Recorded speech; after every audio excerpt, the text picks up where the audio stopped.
welcome back to Talos Principle 2. I'm Dear Darling, and why are we here? What truth awaits us? Why don't we answer more of these questions together?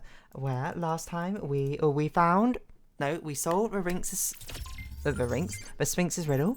We're gonna enter the tower. That's of course what we were planning to do. Oh, look at it, shortcut. That's it. I was gonna say speed run, but I said, oh, okay, you're just scanning. I was like, what on earth is down there?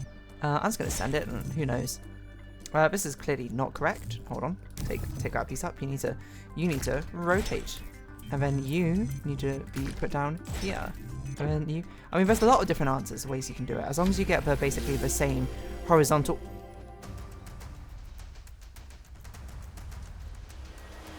That didn't happen. As long as you get the correct amount of horizontal movement from place to place, that's fine. To be honest. Oh my god, you can fall through the gap. Are you kidding me? Why? Is this like a hidden thing back here? That would have been kind of cool. I say it's justification for me falling down this gap. You would have thought that platforming would have been the hardest part of this game, huh? For me.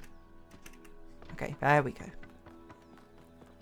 Let us see which mythological being, the deity, is awaiting us at this time. Presumably if they're coming from different, like we started with Egyptian mythology, then we had Greek mythology. Now I assume we're going to have a different sort of mythos. Roman mythology, maybe? No, Sphinx again. When the craftsman Daedalus was imprisoned in the very labyrinth he had created, his only solace was his son, Icarus. To escape, you're going to combine my venture with... he fashioned wings of feathers and wax. You're going to combine my venture with Icarus flying too close to the sun. Nor too low. But his son, enraptured by the freedom of flight, flew too close. I wonder if this is the most well-known Greek myth story. Melted, the story of Icarus. What was the sun's error? Hubris, a flame of a sun, belongs to the gods. Well, okay, maybe hubris, but not in that sense. Disobedience, as he should have listened to his father. Carelessness, he did not use his wings correctly. Impatience, if he wanted to soar so high, he should have built better wings. Lawlessness, he should never have attempted to escape the labyrinth. Idiocy, the wings are made from wax. I mean, come on. I would say carelessness out of all of this. Or was it Daedalus who was careless, giving the wings to Icarus? Or was it Daedalus who was careless, giving his son freedom from the prison which they were trapped on? Riddle me this, Sphinx. I'm not gonna lie, your weakest point thus far. To exact his revenge. Why? The answer to a riddle revealed where Daedalus dwelled, but for Minos, that answer was his ruin. Because King Minos got turned into a Minotaur, right? King Minos, burned in his bath as you seek your own answer. Wait, hold on. You told me your story of Icarus, but you didn't tell me your story of King Minos. I don't know King Minos' story. I know Icarus's. I don't know because he becomes the Minotaur in the labyrinth, right? But I don't know necessarily how that happens. Activate the tower eastern wetlands. Ooh. 3 receivers, 3 towers, 3 beams. Wait. Oh, this is a red beam. I think this is an invitation. So is that how we get the beam to that statue which holds the receptor? The entire structure, then that opening must be big enough to drive a building through. Or the VTOL. You want us to go in there, into the creepy triangular maw of death? I mean, what else are we doing here if not to explore? I think it looks charming. Yeah. Byron's right. We're here to explore, and this is a mystery worth investigating. This technology could change everything. I also kind of want to go back to World 1 to do the bonus levels though, as well. I'm not winning this, am I? Nope. Let's meet up with the VTOL, everybody. We're going in. Wait, what? Lost Labs. So, we actually didn't discover most of this stuff here. Hold on. I want to go back to the East 1. I want to get the Lost Labs. I want to get the other stuff before, because it feels like we're coming into like the end of Act 1, right? And doesn't it just? So it feels like if there's any time to be doing this extra stuff. I mean, obviously there's extra stuff at the start, but the extra stuff we know about, we should probably be trying to do it now rather than anything. Lest I forget. Unless we come back here and it feels like so discordant, if anything. Over timing wise, but okay. Something's over here. Don't know necessarily what. Don't know how to get down there either. Da da da da da da da da da da da da da. Wait, hold on. We know there's a secret level over there, apparently. Wait, upwards? How do we get up? I don't even know. Next to you.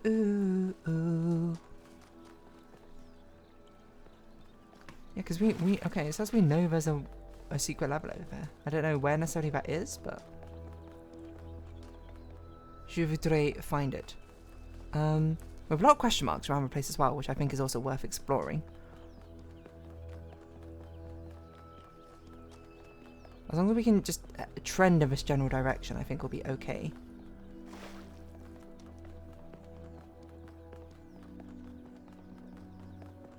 Ah, it's the green thing receptor. The star. This one doesn't have the clue on it though. Yeah, it's the other one which does. Okay, so that's one thing which we needed to discover. Where is the secret level? Over here somewhere. We discovered it and we just didn't go into it? Question mark? Okay, we need to get up. Seems like something I would have plausibly done. I probably would have seen it and been like, this seems like something I'm doing out of order. Let's come back to this, and I probably never came back to it. Okay, how do I get up? All the walls around this place make it much more annoying to navigate, I will certainly say, but then be the brakes. So somewhere over here to the left. Don't know necessarily how far upwards, but maybe somewhere along here? Is this it? No, that's 7. So it looks like it's behind here. I guess I just never went back here. Oh. Or have I solved it? It looks like it's faded. Hold on. Interconnectivity. I mean, I don't recognize this level, so I've got to assume I haven't. And it doesn't look already solved or anything. Oh, interesting. Okay. So what are we trying to do here? We're trying to get a green one in here, I assume. It would be nice if we could do that, but also do this.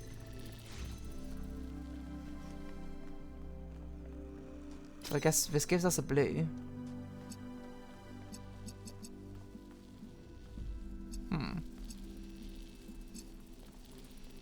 No, probably what we need to do is actually we just need this, excuse me, just like this. Hold that open. Green, blue, red. Well, I don't know if we can have this as a potential angle.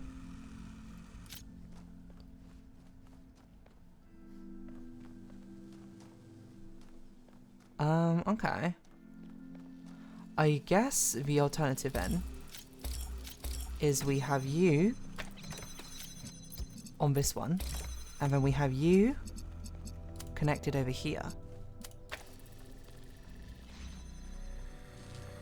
Now, with both of these, we can theoretically hop into the saddle of green here. And I guess the blue one probably needs to go all the way around, doesn't it?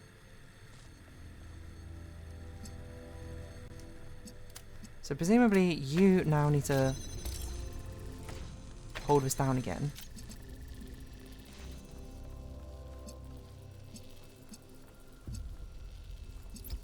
Wait.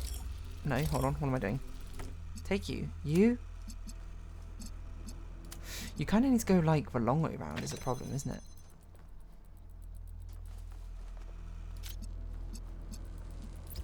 Because ideally we do...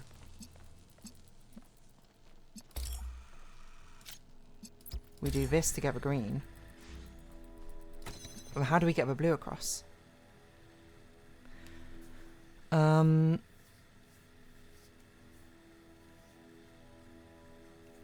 If we put that blue one over here, we have nothing to hold down with things though.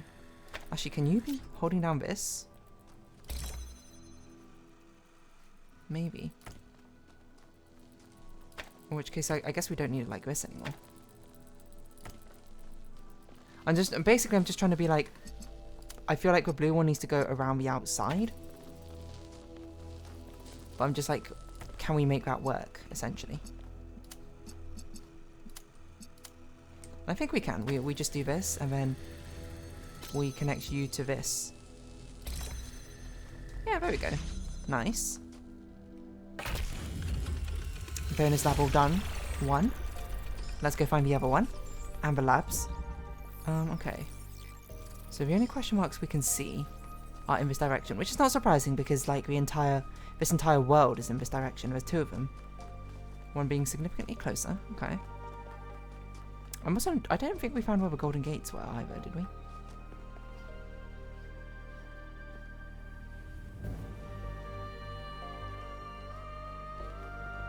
So it seems like that's the closest one.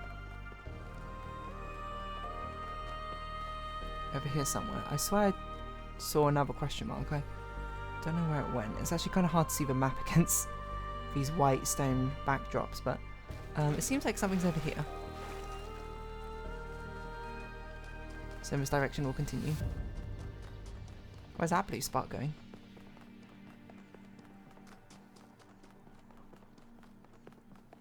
Seems like they're both in this direction. Okay. Simple enough. A little bit of backtracking, never hurt nobody. You might be like double negative, and I'm here to be like, whatever. Hey, this thing again. This appears like a lot. Okay. I just had a thought. Oh my god. Wait. You know we had... Wait, where is it? The Sphinx, 2478. This is the one where we saw the switches, right? In the levels. We probably had to flick them in that order, 2478, and that will probably solve it. I literally just thought about that. That makes so much sense.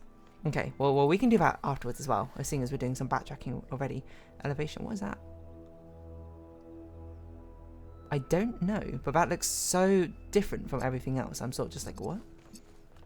Okay, what is going on here? Oh, weird. So I guess we got to feed a red laser into you if we can. Doesn't seem like we can. Oh, I guess we could just do a blue laser like this, right? What are we ultimately trying to do? We're trying to get a blue laser over here. Okay.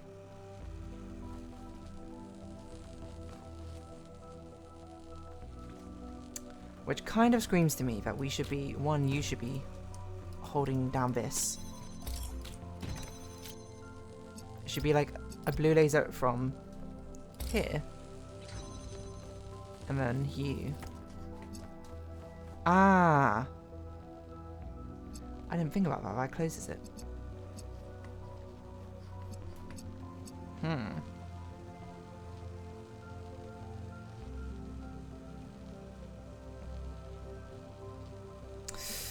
Okay, in which case...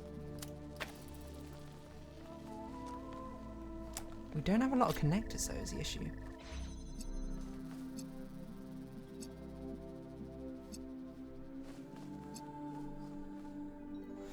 There's not a lot we can see over here. Let's just make sure for certain there's no other connectors or converters we have access to. A cube can only really go there because there's nothing else for the cube to do, right? Okay.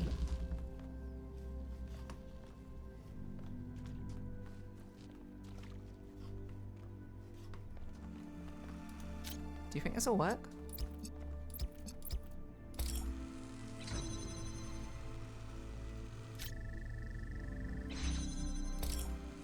Ah, is this what we need the cube for? To temporarily put this up high enough so that they won't interact with each other? But this can still keep itself open. And then we pick you up. I see. Then we can take the cube out from underneath you. And then we can do this. Right, I got you. Nice. Simple, it's quick. We need to find out how to do the Sphinx riddle for this world as well, actually. I don't even know if we found the Sphinx puzzle in this one, but okay. No, next thing's next. Let's get the lab, which is... oh, 2 things. Is that the Sphinx? That might be the Sphinx riddle. There was something over here, apparently. Actually, let's see. Seems like... Okay, so one of these is the Sphinx Riddle, which is going to be this one. Presumably. There's like a faint trail coming off of it, which is interesting. So these monuments represent each of the entities. Pandora, the Sphinx, and Prometheus. Makes sense, I guess. For a given value of sense. So your spirit is somewhere off in this direction. It's kind of like a Sealy from Genshin Impact.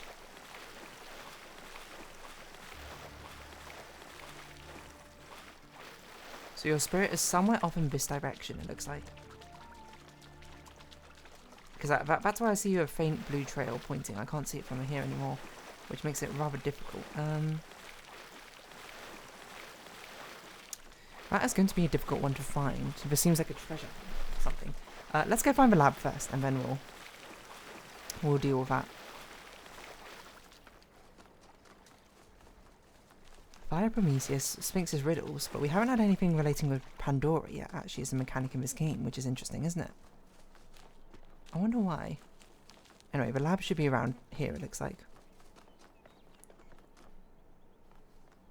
Why is it so dark in this lab? What on earth is going on with these lighting changes?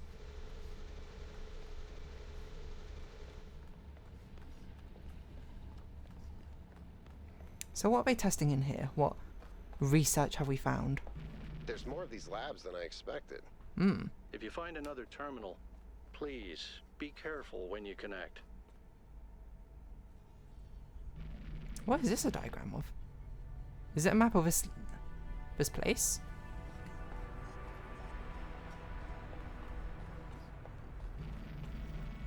Right, let's try and find a terminal then. And instead of being careful when connecting to it, we're just going to connect to it with reckless abandon. Server room, it looks like. Active servers. Interesting. Very dusty. Okay, cable management. And then we would have got a preview for the tunneler. Which, wait, hold on. We didn't get that till World 3, did we? Or was that World 2? No, World 3 was the inverter. The Kilo Year Aridification event. From BT Odiambo's Anthropocene Dilemmas, the Akkadian Empire, forged in violence by Sargon the Great and his sons, reigned supreme over the city-states of Old Sumer. Enriched by trade with distant lands, fed by plentiful wheat fields of Mesopotamia, the empire bestrode the world with confidence and pride. Who could oppose the chosen of Anu and Enlil, the master of the four corners of the world? Then the weathers changed. The crops stopped growing, the trade collapsed, the empire fell, its capital forgotten. The most likely culprit at the time of writing was a 4.2 kilo year aridification event, the beginning of the Megalayan Age, a non-anthropogenic drought, that may have lasted almost 2 centuries, causing many of the early civilizations around the planet to collapse. This is where our ordinary understanding of time, measured on the scale of human history, collides with the reality of deep time and our existence with a much bigger picture. We live on a changing planet in a changing universe. Climatic optimums are temporary, and extinction is a norm. The Akkadians, like a more egalitarian inhabitants of the Indus Valley civilization, could not understand why the rivers dried out and the rain stopped coming. Even if they could, they lacked the tools to do something about it. A few short millennia later, we are on the brink of having an understanding of those tools. What can we learn from the tragedies of the past? Error 5358. One such drought, completely naturogenic, would be enough to wipe out New Jerusalem for good. First companions. When the founder awoke, leaving the garden behind forever, there were 2 more whose bodies had been anointed by the progenitor. The golden disc breathed life into them, and their names were Eustathius and Cornelius. The founder showed them all she had discovered. Together they explored the dead city, and saw the ruin to which humankind had fallen. It was then that the founder understood that the sins of the past must not be repeated, and that only through humility could the future be saved. Aside from Cornelius and Eustathius, there were 10 whose bodies the progenitor had not anointed in due time. Now it was upon the founder to complete this work and begin the resurrection. In the matter, Cornelius proved of great assistance. Numbers. After many tribulations, the 10 were brought back to life, and these 12 that were born after the founder are called the first companions, then the 12 disciples. The These are their names: Eustathius, Cornelius, Aurora, Sun, Sarabi, Byron, which we know of course, Melampus, Yemo, Hypatia, Niam, Benaroya, and Lifrasir. It's funny how you can take something that's 90% true and 10% false and create something that's 100% misleading. Oh. That's not how the first companions came about? I guess we'll read this one on the next episode because we've reached our 20-minute mark. So for now, if you haven't been watching, thank you very much. It's been Talos Principle 2. I've been Dear Darling. On likes, comments, subscription, shares, greatly appreciated. Socials, Discord down below. Hope you see each other again. But for now, it's our farewell. So until next time, bye-bye for now.